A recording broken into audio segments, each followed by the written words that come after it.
6:49 this Monday in today's Sunrise Smart Start. We start with breaking news. Our top story: a trooper shot and killed a suspect overnight in Gates. State police confirmed this happened just before 10 out by the Rochester Tech Park. Multiple agencies responded to that scene, and we've learned the state attorney general's office will also be investigating.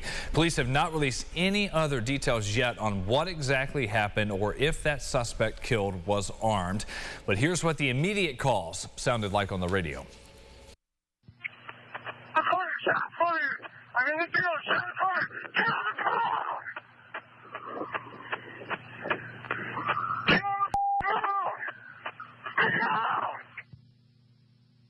So I have troopers that were starting with a chase, reporting shots fired in the area of Tech Park near 490. We'll keep you updated once we hear more from state troopers and the AG's office. As those details come into our newsroom, we're expecting some sort of briefing on that police shooting at some point today. Watch for those updates live, rochesterfirst.com. Also breaking, new updates into our newsroom from Rochester Police investigating a late-night shooting in the city that happened around 11:30 near Nellis Park and Jefferson Avenue. The victim, an 18-year-old man, shot multiple times, is expected to live. If you have any leads that can help with that case, you're asked to call 911.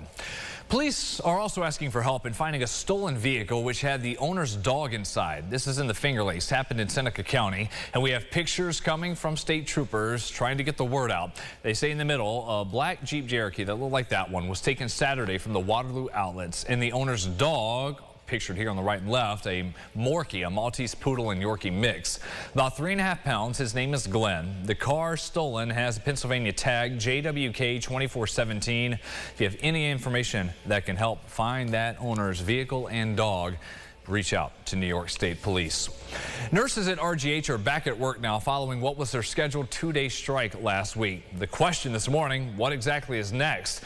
Nurses are still demanding better patient-to-staff ratios along with a bump in pay. No dates have been set for when the union and RRH leadership will get back to the bargaining table. They've been going at this since last October. A new online marijuana delivery platform opens for business today here in Western New York. It is dubbed Cantera, offering deliveries locally to Monroe, Genesee, and Orleans counties, along with a few others around the region. The company's website is live. They've been showcasing numerous items you can add to the cart and then get sales.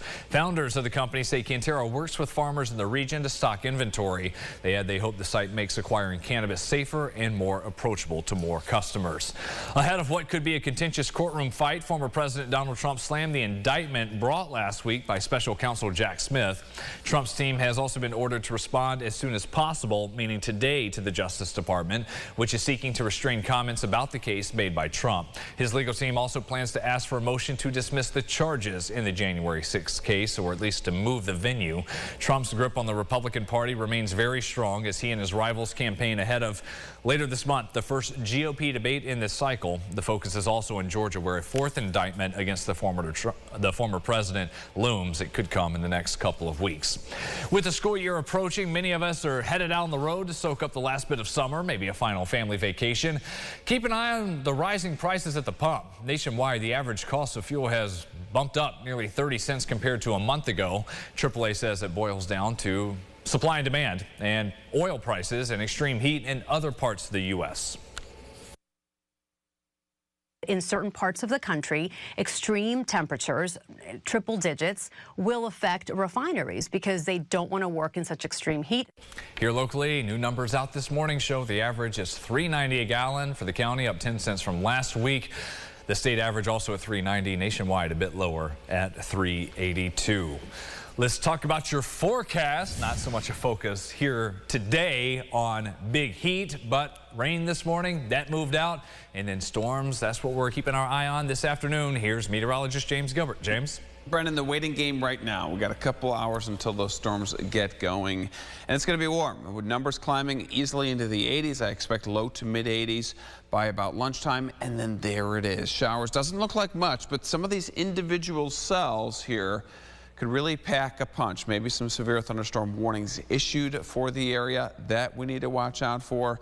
So overall, the majority of us not going to get severe weather, but some of those others may be strong to damaging wind gusts, hail, Flooding, that's really going to be for those areas that have already seen some significant wetness over the past few weeks. And then, yes, certainly lightning could be an issue, especially if we're outside trying to enjoy the day. I'll take a look at the 8-day forecast at the end of the show. Brennan? James, we will see you very shortly.